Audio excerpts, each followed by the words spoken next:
Muy buenas tardes, bienvenidos a Radio Universidad de Salamanca y al Aula 89 y al programa Todos los libros, un libro, que emitimos cada miércoles a las 7 de la tarde y es un programa realizado por Alberto Sansegundo, que ya se encuentra, por cierto, con nosotros. Buenas tardes, Alberto. ¿Qué tal, Lola? Buenas tardes. Bueno, que se va ya llevando el curso a unas fechas interesantes, ¿no? Estamos ya prácticamente terminando octubre, Alberto, día 21 de octubre. Dentro de nada, Navidad. Sí, sí. Y yo sigo con mi sonsonete favorito, que es hablar de la educación, supuestamente con la excusa del principio de curso, pero como dices, el principio de curso ya queda cada vez más lejos, ¿no? Es cierto, es cierto. Bueno, entonces vamos a seguir hablando de educación. Recordamos, para quien no siga los programas, que la semana pasada hacíamos ahí un pequeño inciso, un gran inciso, porque hablábamos de un gran autor, de Miguel Delibes, además con unas anécdotas que no conocíamos aquí en la radio del escritor, muy, muy curiosas, que nos también inspiraban mucho cariño, ¿no?, hacia el personaje Miguel Delibes. Hacíamos ese inciso, pero volvemos a lo árido, ¿no? Volvemos a la educación.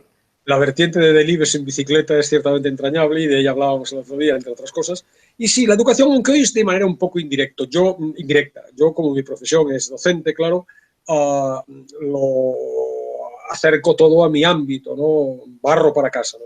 Este libro, del que traigo, que es un libro extraordinariamente interesante desde mi punto de vista, no habla estrictamente de educación, pero aquello que cuenta, por otro lado, muy palpitante, muy actual, sí que tiene una lectura educativa, sí que tiene una traslación, a mi juicio, muy sugerente desde el punto de vista de la educación. Por tanto, la excusa en este caso es todavía mucho más vaga que la de semanas anteriores.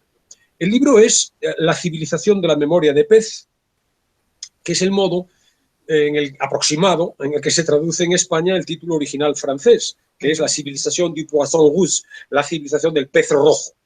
El pez rojo es ese pez, alude obviamente a ese pez que todo el mundo ha tenido en algún momento de su vida en una pecera, allí cautivo, dando vueltas en torno a la pecera, aburrido, ¿no? La alusión al pez rojo es interesante porque hace referencia a la memoria de los peces. Y la memoria que en este momento tenemos muy mermada casi todos, algunos por la edad y otros, además de por la edad, por el uso constante de dispositivos electrónicos. De eso habla el libro. Antes quiero decir que su autor es un escritor, periodista, también escribe, obviamente, francés, Bruno Patino. En realidad es Bruno Patiño, es español de origen, pero bueno, ya en Francia ha perdido la ñ, es Bruno Patino.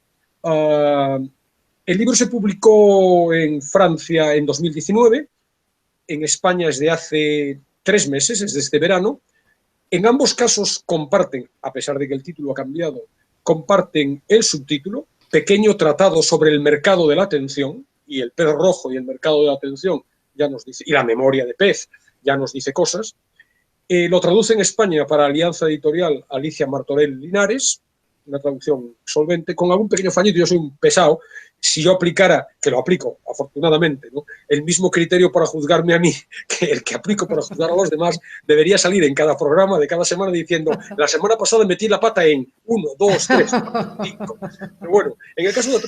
Así también se pasa un poco mal, Alberto. Siendo tan exigente, la verdad es que uno lo pasa un poquito mal, ¿no? Yo ya me he exculpado desde el principio. Yo no soy un experto, leo los libros hace mucho tiempo, luego cuando hablo de ellos hace meses en ocasiones que los he leído, y hay cosas que no las recuerdo, no forman parte ya de mi memoria. Y meto patas, ya puestos a ello, meto patas como dudar de si Camus es argelino o tunecino. Es obvio que es argelino y lo sabes de toda la vida, pero llega el momento del directo y tienes tantas cosas en la cabeza que no recuerdas. Pero en definitiva, no me voy a exculpar.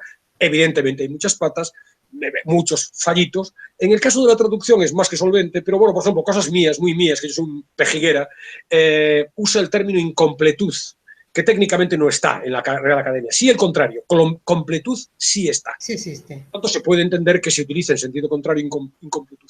Y luego hay una cuestión que a mí me parece muy sutil, a lo mejor me equivoco y me columpio. Hay una frase en donde dice, a pesar de que su existencia estaba hecha de ruido y furor. Y a mi juicio eso es una referencia clarísima a Shakespeare y Faulkner, el ruido y la furia. No se debería haber traducido por ruido y furor, sino por ruido y furia. Pero vete tú a saber, a lo mejor no hay esa referencia al ruido y la furia. Dudo que no la haya, porque seguro que sí. Páginas después vuelve a mencionar el ruido y el furor, y esta vez sí que se traduce como el ruido y la furia. Pero en cualquier caso, a lo mejor la alusión no está y yo, como digo, no estoy columpiando. Pero por lo demás la traducción es impecable, se lee el libro sin ningún obstáculo incorporado por el hecho de que la traducción sea incorrecta, etc.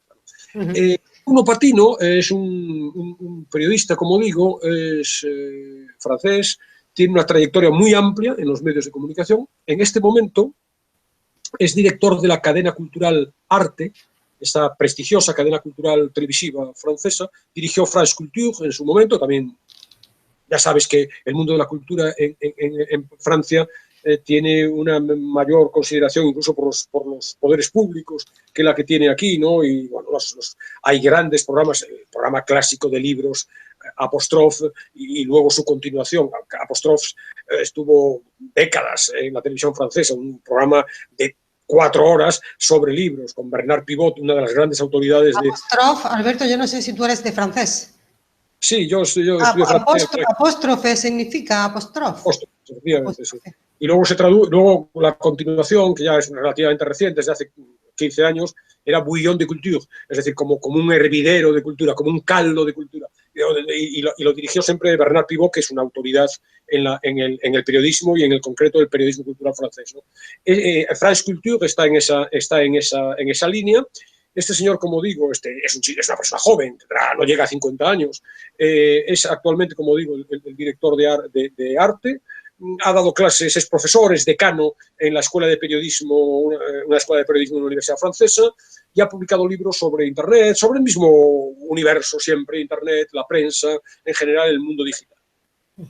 Bueno, entonces la civilización de la memoria de Pez yo creo que también ya nos dice mucho, ¿no? Yo creo que este libro seguramente va referido pues, a estas condiciones tecnológicas y de progreso que nos están produciendo quizás el tener menos memoria, el confiar muchísimo en las nuevas tecnologías, el tener mucha información pero poca educación, el no saber quizás asimilar conocimientos. No sé si va un poco el libro en esa trama o en ese tema. Sí. Sobre una base teórica poderosa, no estamos hablando de un señor que vierte sus opiniones más o menos admisibles, sino que las sustenta.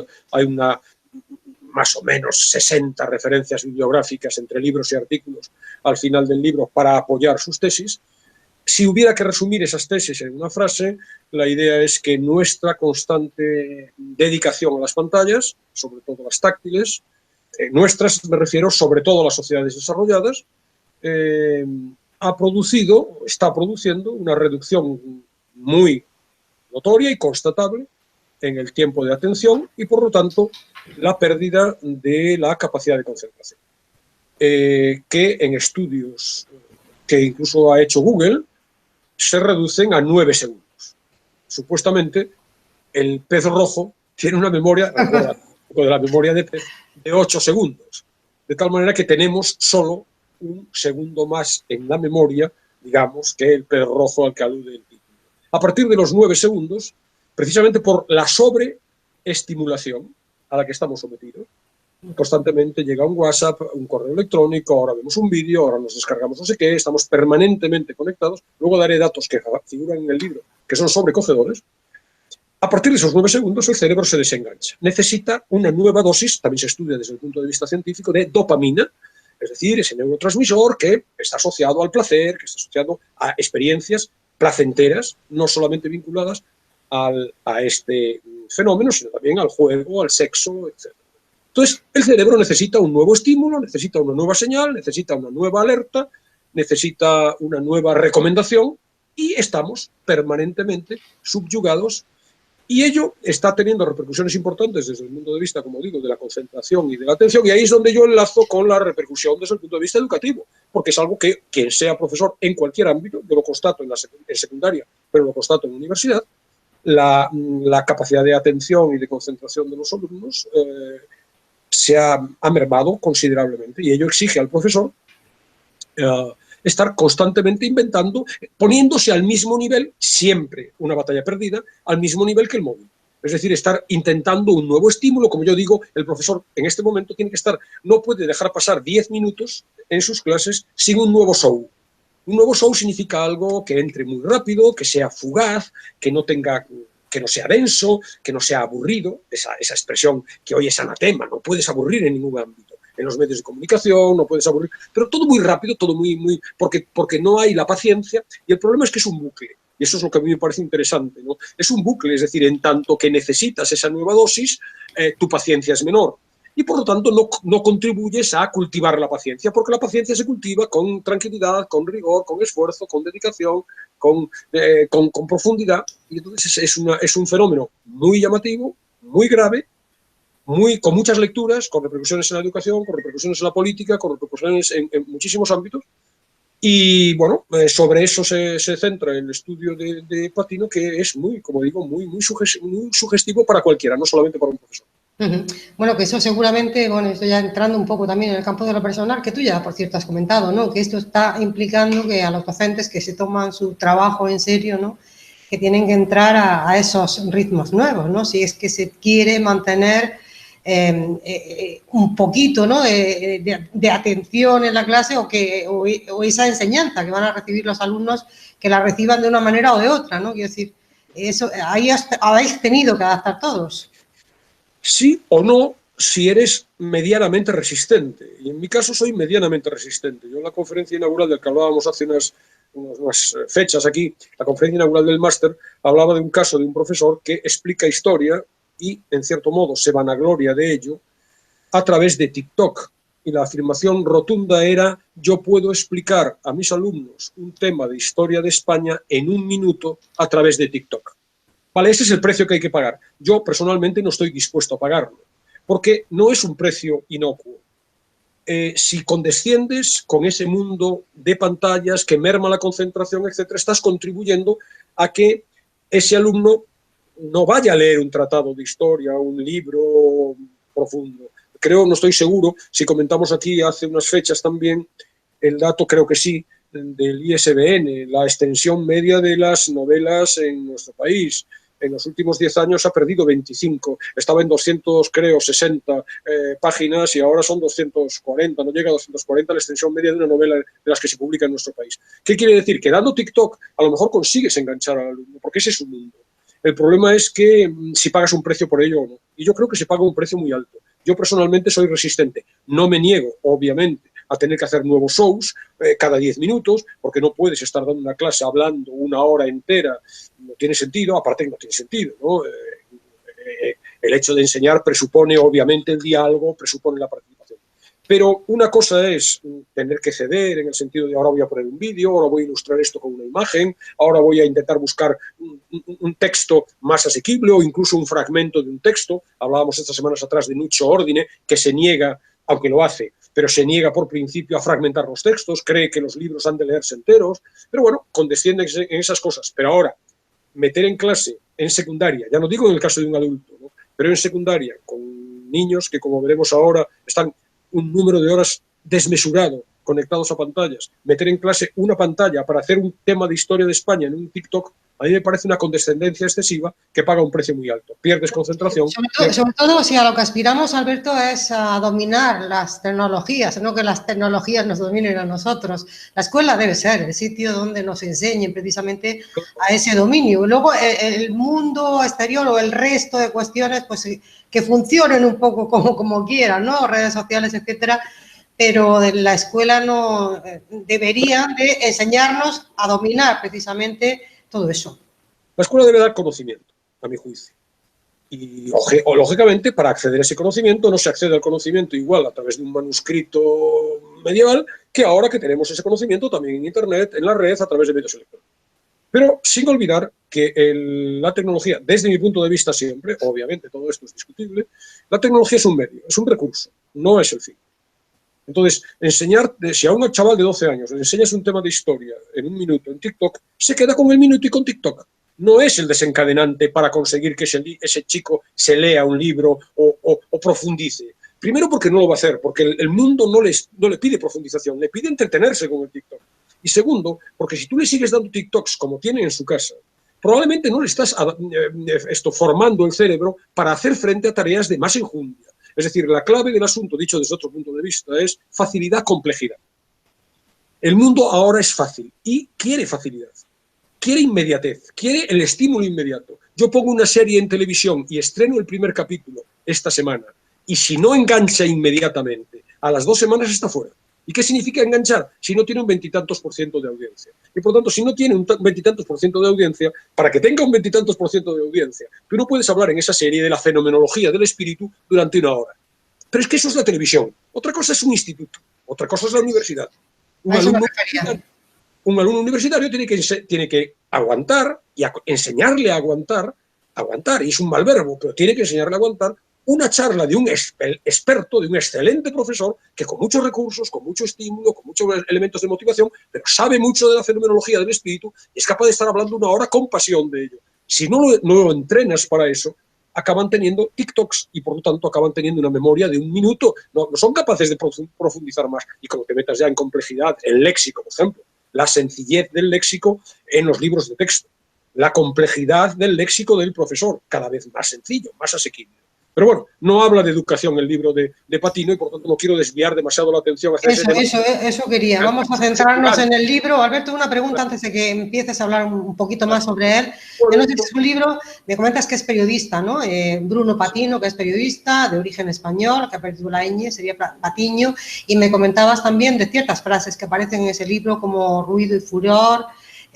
No sé si es un libro muy bien escrito, muy literario, si esa vocación periodística, o que él mismo es periodista, se trasluce cuando uno lee La civilización de la memoria de Pez. Sí, está bien escrito, pero no es literario en el sentido de no es una obra literaria. Este es un ensayo, un ensayito, por cierto, muy breve. Está en Alianza Editorial, es un librito que tiene 160 páginas y de formato también muy reducido. Y no tiene una pretensión literaria, es un ensayo divulgativo. Es verdad que es divulgativo, es decir, no tiene un nivel de profundidad pese a las 60 referencias bibliográficas, ¿no?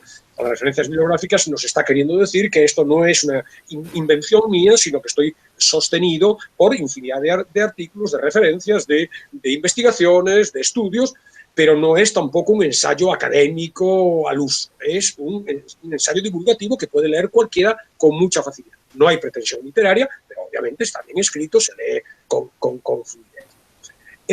Esa tesis sí que quiero comentar a propósito del libro, que esa tesis principal se analiza desde fundamentalmente 3 frentes. ¿Cuáles son las causas del fenómeno? ¿Qué efectos está produciendo? Podríamos llamar patologías que se están dando y que están constatadas entre la gente, sobre todo los jóvenes, pero en general en todo el mundo. Yo los percibo en mí mismo, que soy lo contrario de un joven. Yo noto que mi capacidad de concentración se ha perdido, mi paciencia, que nunca fue mucha, pero ahora todavía es menor porque quieres... ¿Quién mató a fulanito? Otro ejemplo que yo, no sé si esto lo conté aquí, yo lo he contado en algún ámbito, no sé si en la radio. Fíjate que hay un estudio, y esto es muy curioso, no sale en el libro, yo lo he leído en otro sitio. Hay un estudio de un departamento de teoría musical de una universidad norteamericana en Ohio, que estudia 300 canciones que sacaron, que estaban entre las 10 primeras, entre los grandes hits de los 10 últimos años. Me parece que el estudio es de 2009 a 2018, algo así. Y analiza, y esto es muy curioso, el tiempo que tarda en esos éxitos populares que ha cantado y escuchado y bailado todo el mundo, el tiempo que tarda en aparecer, diríamos, el estribillo, lo cantable. Sabes que normalmente las canciones, pues bueno, entran con una cuestión, un enfoque, diríamos, instrumental, en donde se van dibujando las líneas en las que se va a desarrollar, y luego en un momento determinado entra ya el núcleo central, ¿no? El estribillo que luego acabamos repitiendo todos. Bueno, pues lo sorprendente es que en 10 años la media de tiempo que tarda en aparecer el estribillo se ha reducido considerablemente. Creo que no recuerdo los datos, pero hace 10 años podía tardar unos 40 segundos en entrar, y vamos a decirlo de una manera coloquial, la chicha de la canción. Mientras tanto, pues eso, este preparar las cosas, ¿no? Mientras que en los últimos años, en 2018, 2019, ya son solo 20 segundos. La gente no espera, se pierde paciencia, ¿no? Fíjate que hay... Pero son como las 25 páginas que se han perdido, ¿no?, en los libros españoles. Claro. Fíjate que me parece que los ejemplos extremos eran Whitney Houston, con una canción de los años de los 90, que tardaba el estribillo, el tema principal, 46 segundos creo que es el extremo, y lo más reciente es Happy, que todos hemos cantado de Pharrell Williams, 3 segundos. A los 3 segundos ya está Pharrell Williams dándonos la tabarra con su Happy, ¿no? Bueno, eso es muy indicativo de cómo está cambiando. Es una anécdota, pero yo creo que es más que una anécdota, ¿no? Y de eso habla también Bruno Patino, ¿no? Entonces, las patologías, y un tercer frente que es, lógicamente, no es un libro pesimista, no es un libro negativo, no es un libro apocalíptico, sino que hay una propuesta. Ahí plantea medidas, actuaciones, alternativas, ciertas medidas, incluso con un término que he utilizado yo hace un rato, en otro contexto, que es el de resistencia, medidas de resistencia. Primero nos dice, esto está pasando y está pasando por este motivo, luego contaré algunas de las posibles causas. 2, estos son los gravísimos efectos que se están produciendo. Y 3, no lo dejemos pasar como una trivialidad, como un juego de anécdotas. Oye, ahora tenemos menos. Antes me acordaba de todos los números de teléfonos de toda la gente que conocía y ahora no porque los tengo en el móvil. No es una anécdota, tiene más trascendencia. Resistamos. Y hay una llamada a la resistencia con una serie de medidas muy concretas, muy prácticas, que pueden usar los padres con sus hijos, los profesores y nosotros, en definitiva, en nuestras propias vidas. O sea, que se están produciendo algunas patologías, pues eso, quizás esa falta de memoria, más estrés, más prisa, más impaciencia. Pero yo no sé, algún día podríamos hablar de ello, porque supongo que también habrá libros donde se está tratando justamente el extremo opuesto, qué capacidades o qué aptitudes podemos estar desarrollando precisamente por esa inmersión, ¿no?, en las nuevas tecnologías, que seguramente el cerebro también debe estar produciendo algún tipo de situación, digamos, ventajosa, ¿no? Lo que pudiéramos denominar como virtudes. Sí, yo lo que he leído,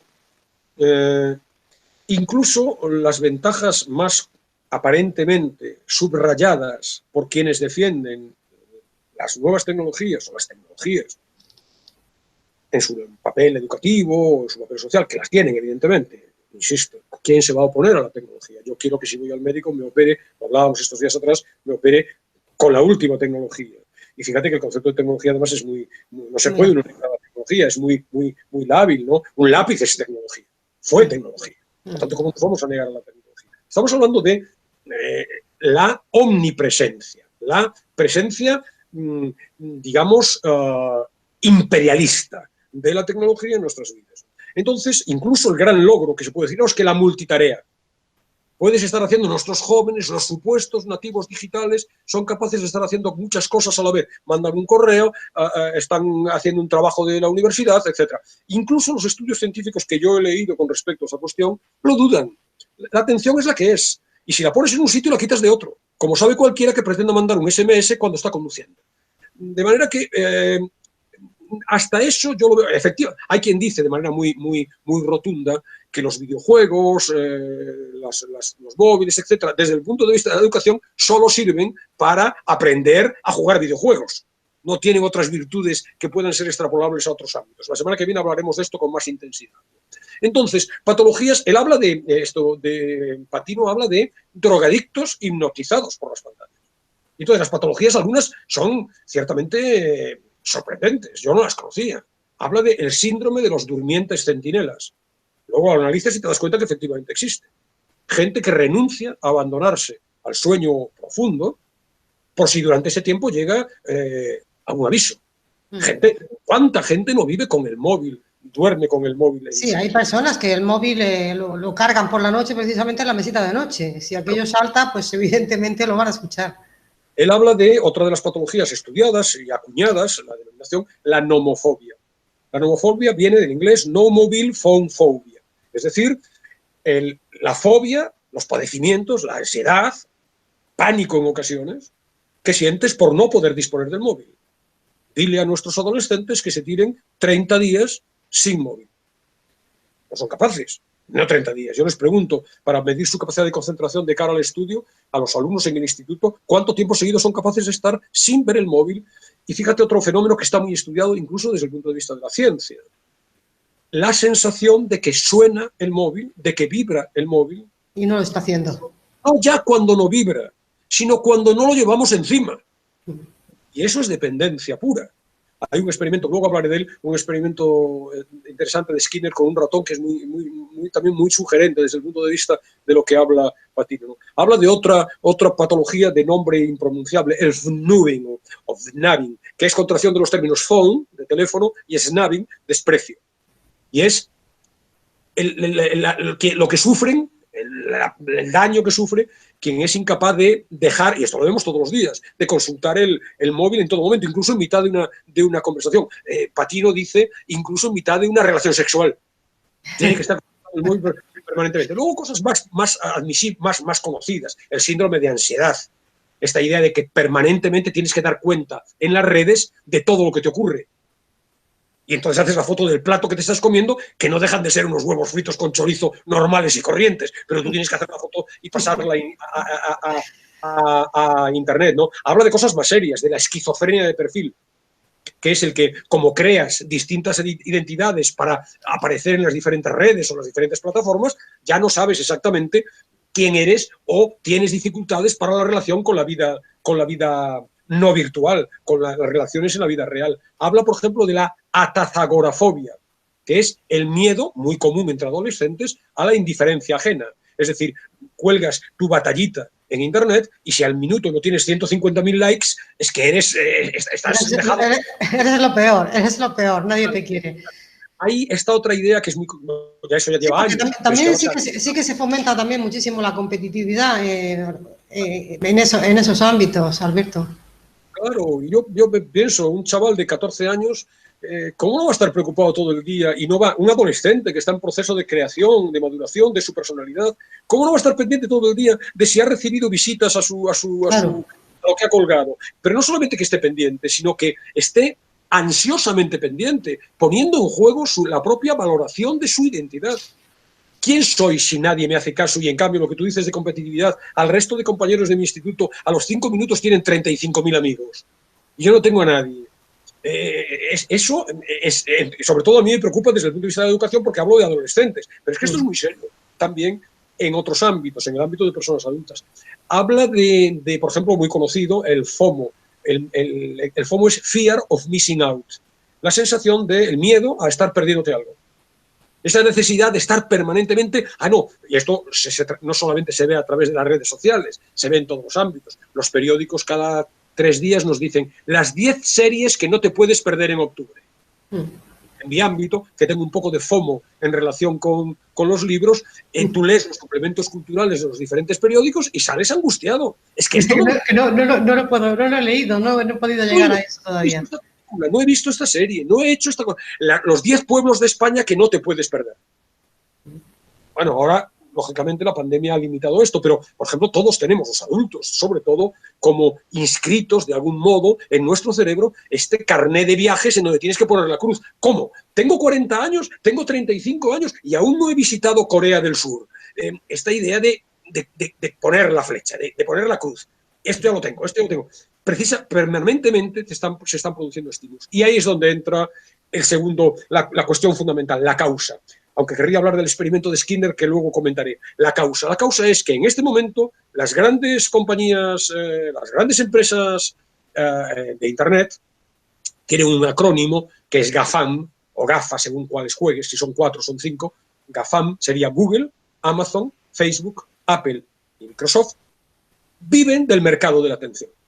Hay un libro que estoy leyendo ahora, muy voluminoso, 900 páginas, espero que para Navidad pueda comentarlo en un programa, espero poder comentarlo en el programa inmediatamente anterior a Navidades, que es una profesora emérita norteamericana, Shoshana Zuboff, que se llama La era del capitalismo de la vigilancia, en donde estudia de un modo académico muy interesante, muy poderoso, este fenómeno.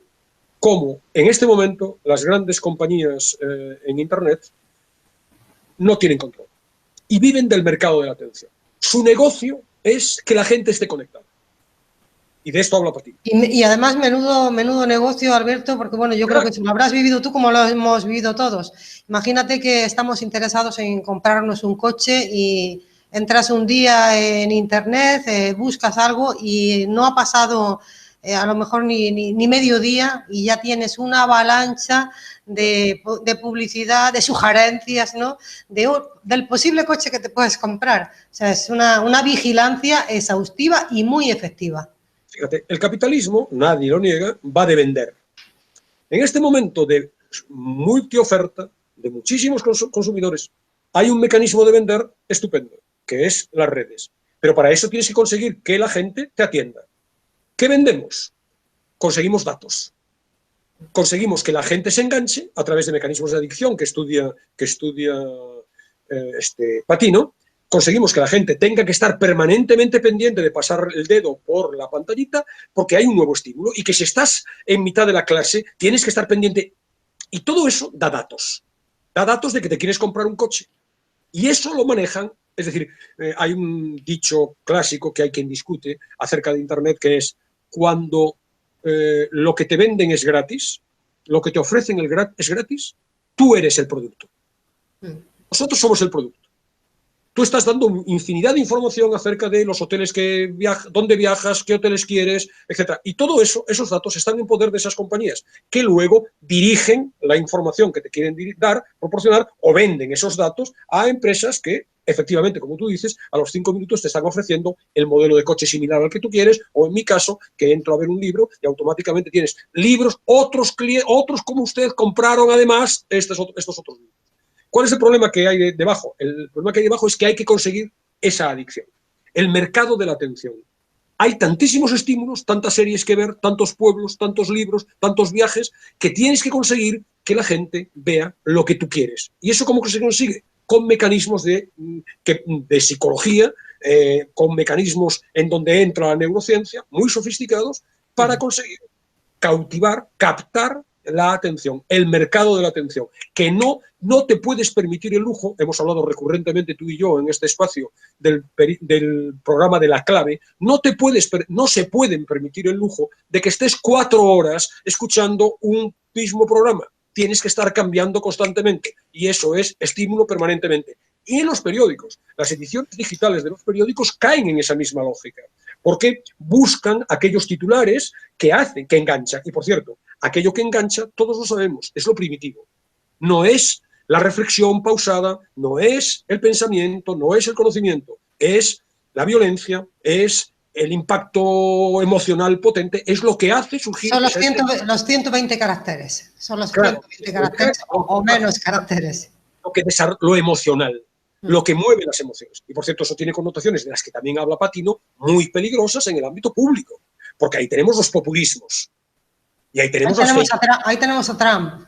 Claro, todos los populismos que en el mundo hay en todas partes en este momento, es decir, los mensajes muy fáciles, estimular lo inmediato, lo emocional, el yo y el otro, el bueno y el malo, el enemigo y el amigo, y todo eso está produciendo efectos muy, muy, muy perniciosos, no solamente desde el punto de vista, como decía, de la salud personal, individual, sino incluso si me pongo yo, y no me pongo yo porque estoy contando lo que dice Patino, si me pongo estupendo, está afectando a las democracias. De hecho, el funcionamiento de las democracias está en este momento, de la democracia, digamos, convencional, está sintiendo amenazas, sobre todo de ese estilo populistas. No importa mentir. Es decir, tenemos citas al caso de Trump. Pero es que a Trump le han contado las mentiras desde que lleva, en los 4 años que lleva. Y son... Pero fíjate que era de prever, Alberto, perdona que te interrumpa, era de prever que en un mundo tan sofisticado como este que hemos construido, que estamos construyendo, ¿no? Donde tú y yo estamos hablando ahora aquí a través de una pantalla y estamos haciendo incluso un programa de radio, era de prever que en un mundo tan sofisticado, estos mensajes tan fáciles, la sal gorda, ¿no? que yo muchas veces lo denomino así, que no iba a derivar el mundo precisamente hacia eso, sino hacia una mayor reflexión, hacia una mayor formación. Parecería, visto desde fuera, que todo ese gran desarrollo y esa capacidad de poder llegar, de poder relacionarnos muchísimo más fácilmente los unos con los otros, iba a producir precisamente lo contrario. Fíjate, varias cosas. Una, tanto el libro de Patino como este otro que acabo de contar que estoy leyendo y del que ya daré cuenta dentro de unos meses, como el que voy a traer la semana que viene, no son apocalípticos y niegan la virtualidad de Internet, la eficacia. La tiene. Internet, en el terreno del que tú hablas, sigue siendo una fórmula de pulsar la opinión de la gente, puede ser un mecanismo relativamente cercano a un ideal de democracia directa, puede ser un modo fantástico de denunciar injusticias, opresión, piensa en África, movimientos que hay, de dar un móvil o una cámara para que la gente denuncie las arbitrariedades del poder, sigue siéndolo. No son críticos ni del uso de Internet, todos ellos usan Internet en sus vidas cotidianas, ni desde el punto de vista individual, ni desde el punto de vista colectivo. Si hay que poner una palabra, la palabra sería el abuso y la impunidad. En el caso concreto del libro de hoy, la impunidad con la que estas grandes empresas están funcionando, con una visión muy honesta inicialmente, muy buenista. Hay un excelente documental, hay dos, pero el segundo voy a hablar la semana que viene, hay un excelente documental de 2 horas que se puede ver en YouTube gratuitamente, que se llama The Facebook Dilemma, el dilema de Facebook, en donde aparece un Mark Zuckerberg, el creador de Facebook, un chico de 20 años que quiere cambiar el mundo y que quiere darle a todo el mundo una posibilidad de contactar con los demás y de ampliar los límites de las vidas de la gente, pero que es absolutamente inocente en el mal sentido, es decir, ingenuo, ignorante de los efectos que produce el monstruo que ha creado. Y no se da cuenta de que debe controlar, y esta es una de las propuestas de Patino, ¿no? De manera que, efectivamente, claro que todos creímos y seguimos creyendo que las redes, el desarrollo tecnológico tiene muchas posibilidades, pero es que hay un abuso en este momento al que hay que poner freno. Ninguno de los autores que yo traigo dice que haya que volver a la edad de piedra. No estamos hablando de esto, estamos hablando de un control. Luego, si me da tiempo, contaré algunas de las recetas que plantea Patino. Alternativas que comentabas antes. Ahora, no obstante, querría contar 2 cosas, porque como seguro que estamos ya mal de tiempo, 2 cosas que no quiero dejar de decir, ¿no? El experimento de Skinner, que me ha quedado ahí, pero que es muy interesante, y luego lo que también conté de los datos, de cómo los datos nos dicen el modo en el que estamos enganchados. Fíjate, el experimento de Skinner lo hace con un ratón. Un experimento hecho en Harvard en el año 31. De esto nos da cuenta Patino, ¿no? De manera que mete a un ratón en un cubo transparente con un dispositivo que, si el roedor le da al dispositivo, le va a dar alimento. Bueno, al cabo de un tiempo, el ratón aprende. Conductismo puro. Sé que si le doy al dispositivo, como. Y entonces él le da el botón, obviamente, porque quiere la satisfacción inmediata. Lo interesante del experimento en relación con la actualidad es que el investigador llega a la conclusión, lo observa muy pronto, que llega un momento en que, cuando ya controla el mecanismo, el ratón sabe que dándole al dispositivo va a comer, deja de darle al dispositivo cuando no tiene hambre. Claro, si lo traduces a hoy, a las grandes empresas tecnológicas no les interesa que dejemos de comer cuando estamos saciados. Lo que les interesa es que no estemos saciados nunca. El experimento de Skinner, en el año 31, tiene una pequeña modificación, tiene un plus, un cambio posterior. Skinner introduce una variante en el experimento. Entonces, en la nueva versión del experimento, efectivamente está el dispositivo, está la comida, pero está programado el dispositivo para que funcione de manera errática. Cuando le da el dispositivo, a veces sale comida y a veces no. Conclusión, te lo puedes imaginar. Desconcierto. El ratón está siempre interesadísimo, está todo el día pegado al dispositivo. Como no sabe cuándo le va a salir la comida y cuándo le va a salir, está permanentemente vinculado al margen de cualquier necesidad física, de un hambre real. Skinner demuestra lo que se llama las desviaciones de comportamiento en los sistemas de recompensa aleatoria.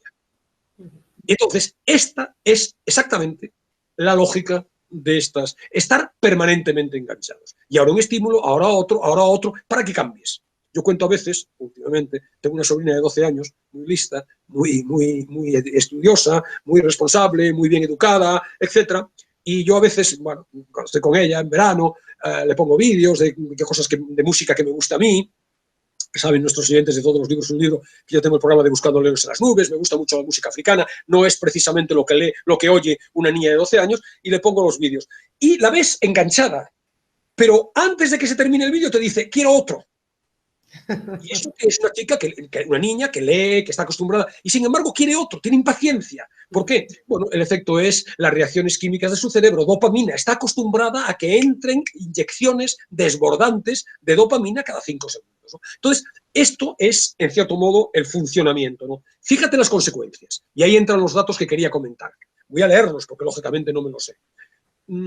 Cada uno de nosotros, dice Patino, se abalanza hacia el móvil, hacia la red social, hacia el dispositivo electrónico, la tablet, lo que sea, cada 2 minutos, 30 veces por hora cada vez que estás despierto, una vez cada 3 horas de sueño, 542 veces al día, 198.000 veces al año. En 2016, dice el estudio al que se remite Patino, el tiempo medio que se dedica al teléfono a diario es 4 horas 48 minutos en Brasil, 3 horas en China, 2 horas 37 minutos en Estados Unidos, 1 hora 32 minutos en Francia. No hay datos de España. En Estados Unidos los jóvenes consagran 5 horas y media a tecnologías relacionadas con el ocio, videojuegos, vídeos en línea, redes sociales, 8 horas diarias al conjunto de todas las pantallas, inclusive televisión. 1/3 de sus vidas. Teniendo en cuenta, además, son los datos de Patino, que el 22% no tiene ninguna otra actividad, ni escolar ni profesional, entre los 22 y los 30 años. Una cifra duplicada en los últimos 15 años. Cada minuto, sigo con datos, 480.000 tweets cada minuto en Twitter. 2,4 millones de snaps en Snapchat. 973.000 personas, dice Patino, solo 973.000 personas se conectan a Facebook. En un minuto, 38, en todo el mundo, 38 millones de mensajes, 18 millones de SMS, 1,1 millones de deslizamientos del dedo por Tinder, 4,3 millones al minuto de vídeos en YouTube, 187 millones de correos electrónicos. ¿Cómo es posible? Estamos enganchados. ¿Es necesario?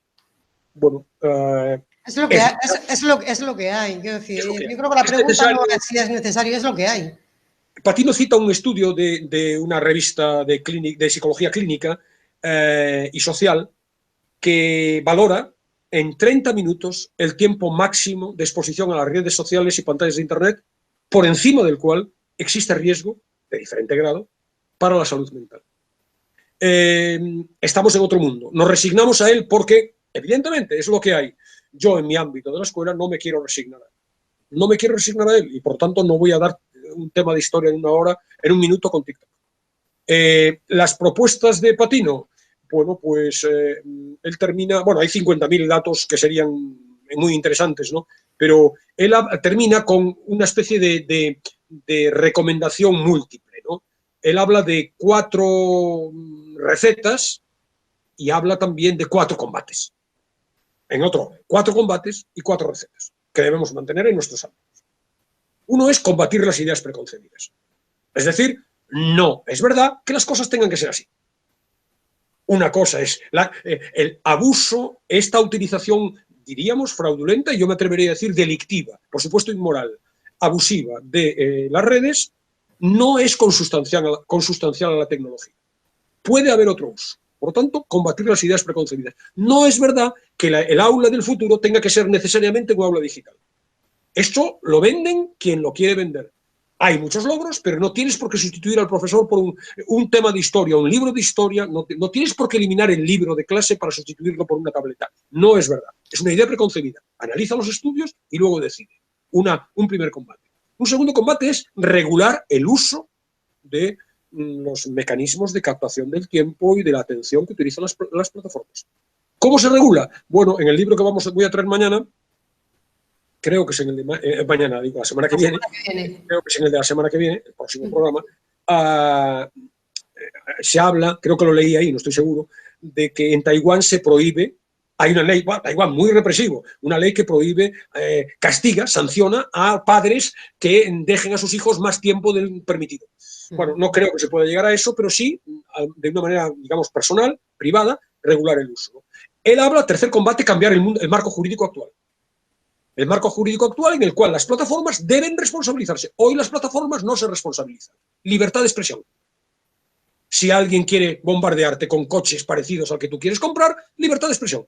Y el inocente Zuckerberg dice, es que yo lo que quiero es libertad de expresión, que todo el mundo se exprese. Y es muy bonito, y es lo que nos creímos, digamos, inicialmente. Pero no porque, yo por lo menos, viendo el documental, leyendo cosas sobre el asunto, no creo que sean unas mentalidades malévolas que quieren manipularnos, pero no son conscientes de la responsabilidad y tienen que pagar. pagar, responsabilizarse de los daños que causa. Y luego el cuarto combate es que la sociedad, los poderes públicos, pero la sociedad civil también, desarrolle ofertas digitales que se muevan con lógicas diferentes a las del beneficio, a las de la economía de la atención, al no tener que cautivar, permanecer cautivo y esclavo de la atención al oyente, al espectador, al visitante. Todas ellas giran sobre un eje, que es el que va a constituir el texto que quiero leer al final, que es la desconexión. Él aboga por la desconexión. No total, no volver a la edad de piedra, pero un uso racional. Y ahí entrarían las recetas, crear espacios privilegiados, santuarios, le llama santuarios, libres de conexión. Colegios, reuniones profesionales, los ámbitos familiares. Estas cosas que a veces se hacen. Sabes que en ciertas reuniones, ahora hay una película incluso española sobre el asunto, ¿no? Justo con el juego inverso, ¿no? Pero oye, vamos a cenar, cena de Navidad, los móviles se meten en esta cesta y nos olvidamos de ellos. ¿Pero por qué no en el colegio? En el colegio le vamos a dar más TikTok. Si están conectados 6 horas a TikTok. Espacios de desconexión, ¿no? Él habla de proponer iniciativas de deceleración. Ritmos más pausados, otro tipo de estrategias que no pasen necesariamente porque las conversaciones, los hábitos, la información, el consumo, las prácticas sociales pasen necesariamente por el móvil. Y eso está en la mano de cada uno de nosotros. Yo cuento mi experiencia personal. Claro, yo soy un abuelete cebolleta, ¿no? Pero yo, en mi vida, en la pandemia fue diferente porque necesitaba el móvil para conectarme, estaba aislado y no tenía internet en mi casa. Pero yo el móvil lo llevo desconectado de internet en mi día a día. No veo ninguna necesidad de tener que estar pendiente de un correo electrónico que me va a llegar cuando estoy en la calle, cuando estoy en mitad del trabajo. Ya lo leeré cuando llegue a casa. Es algo tan urgente. El cambio de hábitos. Pero si hasta hace 20 años no era urgente. Si hasta hace 20 años... Bueno, yo también recuerdo, yo puedo contar una batallita para nuestros oyentes, de nuevo caigo en cuestiones personales, ¿no? Pero bueno, yo en mi época, porque tuve una época en la que fui joven, yo hice mucho autostop, era el momento, la época del autostop, ¿no? Yo recuerdo que al terminar la carrera estuve muchos meses en autostop por Europa, y yo recuerdo a mi pobre madre, no había móviles. Yo le mandaba una carta desde el sitio al que llegaba y mi madre me contestaba al sitio al que supuestamente iba a volver dentro de un mes después, y ese era el contacto. Inimaginable hoy, que tenemos que estar dando cuenta de todo lo que hacemos cada 5 segundos. Bueno, pues, oye, date cuenta que eso no es una verdad universal. Desconecta. Elementos de desconexión. Insisto, no tiene interés lo que digo yo. Estoy intentando glosar lo que dice Patino. Lo que quiero es recomendarle a la gente que se lea el libro de Patino porque es muy interesante. Es muy interesante porque, estando o no estando de acuerdo con él, por lo menos suscita el debate y te obliga a reflexionar sobre cómo te mueves, cuáles son tus costumbres, por qué actúas como actúas. Un libro muy, muy, muy atrayente y, en particular, para profesionales de la educación. Yo no sé, y aparece la palabra capitalismo por algún sitio en este libro. No recuerdo, yo ahora tengo tantos libros que estoy leyendo sobre esto, el capitalismo está en el título del capitalismo de la vigilancia, pero sí que está la crítica acerca de este modo de... Es decir, nadie se escandaliza, vivimos en un capitalismo con reglas. Es decir, un empresario quiere ganar dinero. Un empresario no razona y dice, hombre, a los españoles les vendría bien tener zapatos. No, como los españoles necesitan zapatos, voy a ganar dinero vendiendo zapatos. Ahora, lo que es que me vendas zapatos de cocodrilo y que sean de cartón. Hay reglas. Bueno, pues lo que aboga Patino y otros autores en la misma línea es reglas. Debe haber reglas desde el punto de vista público. Tienes que rendir cuentas. No puedes. Estás jugando con elementos que pasan ocultos para la mayor parte de la gente, están subterráneos, digamos, y que están capturando, te están convirtiendo en un esclavo. Y eso debes rendir cuentas y debes utilizar mecanismos que no sigan esas estrategias de neuropsicología muy bien estudiadas que lo que pretenden es captar tu atención. No, no, tú no puedes ser una marioneta en manos de nadie. Y por tanto, desde el punto de vista público, ese es el mensaje, regulación. Y desde el punto de vista privado, bueno, regulación y conciencia de que puede haber santuarios en el ámbito público. No tenemos por qué ser dependientes, no tenemos por qué... Un periódico no tiene por qué caer. Si tú coges las ediciones digitales, yo estoy suscrito a 2 periódicos digitales, El Mundo y El País. Si tú entras en las ediciones digitales, los vídeos son vídeos llamativos, con el titular, primero las 10 novelas que no te puedes perder, los 10 pueblos que no te puedes perder, pero luego todo cosas relacionadas con personajes de la televisión, con morbo, con todo lo que excita, lo fácil, lo simple, lo que te hace caer, pero es que cada vez que pinchas, ya estás perdiendo. Estás perdiendo porque estás sometiéndote tu atención. Invirtiendo tu tiempo en eso, sobre todo. Estás potenciando el bucle, que estas empresas sigan ganando dinero Y no me parece mal, yo soy la antítesis de un anticapitalista. Por supuesto que entiendo que es un fantástico fenómeno de creación de empleo el que alguien cree una fábrica de zapatos y de trabajo muchísima gente. Ahora, no puedes hacer trampas, hay unas reglas. No puedes lucrarte, no puedes ser un monopolio, no puedes lucrarte, digamos, impunemente, sin respetar una serie de principios. Entonces, desde el punto de vista público, ese es el mensaje interesante. Desde el punto de vista, digamos, político. Desde el punto de vista individual, el mensaje interesante es ser consciente de que esto te está pasando a ti, no solamente a todos los demás, sino que te está pasando a ti. Yo antes aguantaba 5 horas seguidas leyendo, sin levantar, que se me permita en público, el culo del asiento, y ahora, en cambio, necesito, me habrá llegado, miraré. Y eso, que yo soy una persona que sigue leyendo mucho, de hábitos más bien estables, tranquilos, reposados. Y imagínate un chaval de 14 años, le vas a decir que se lea el Mío Cid. Sí, sobre todo cuando no han conocido otra cosa, Alberto, otro tipo de cultura. Cuando no han conocido otra cosa es mucho más complicado, al margen también de todo lo que supone el tener esa edad. Hablaba yo del tiempo hace un momentito, era una indirecta, directísima de la inversión del tiempo, porque ya sabes qué pasa con el tiempo aquí. ¿Qué canción nos va a ilustrar hoy? Bueno, hablabas de Whitney Houston, de Pharrell Williams, pero no va a ser ninguno de ellos el que nos ilustre hoy, ¿no? Porque Patino en las citas iniciales introduce unos parrafitos de Hotel California, el clásico de los Eagles, ¿no? Que viene diciendo que, bueno, lo último que me acuerdo, es el hotel, este hotel, ¿no? Lo último que me acuerdo es que yo salí hacia la puerta para intentar encontrar la salida, ¿no? Para volver a donde yo estaba antes, al sitio que me pertenecía, ¿no? Y dice la canción, relájate, tranquilo, dice el recepcionista, estamos programados para recibirte. Puedes hacer el check-out, puedes abandonar, salir no, puedes hacer el check-out, pero no vas a poder salir de aquí nunca. La canción hace alusión al Hotel California, ¿no? Hotel singular. Pero la pone no por casualidad como cita inicial al libro, porque esta es la idea. Nosotros solo estamos programados para ser recepcionistas, para aceptarte. Luego harás el check-out, pero de ahí no sales, ya no abandonas, ya tienes captada, ya estás capturado, ya hemos captado tu atención. Bueno, el valor simbólico y metafórico es evidente, y como además, por otro lado, la canción es fantástica, es muy bonita, es un himno además en la época, ¿no? Pues es la que nos cierra el programa por hoy. Pero que será después de que tú nos leas un pequeñito fragmento. Es muy breve el fragmento, esta vez sí que es muy breve, y que contiene una de las formulaciones de esta propuesta de desconexión de la que habla Bruno Patino. Entonces, con ella lo dejamos hasta dentro de una semana, en donde volveremos a este mundo de nuevo. Muy bien. No acceso a la música, sino al silencio. No a la conversación, sino a la meditación. No a la información inmediata, sino a la reflexión. Los seminarios de desintoxicación tecnológica se multiplican. Los retiros espirituales en los monasterios han cambiado de naturaleza. Antes había que escapar del mundo para encontrar a Dios. Ahora hay que escapar de los estímulos electrónicos simplemente para encontrarse con uno mismo. Aislarse de las redes para poder volver a vivir en el mundo. El reto no está en desaparecer ni en negar las potencialidades extraordinarias de la sociedad digital. Simplemente tenemos que comprender que la libertad se ejerce desde el control. Y este control no requiere tanto una ascesis como una simple moderación.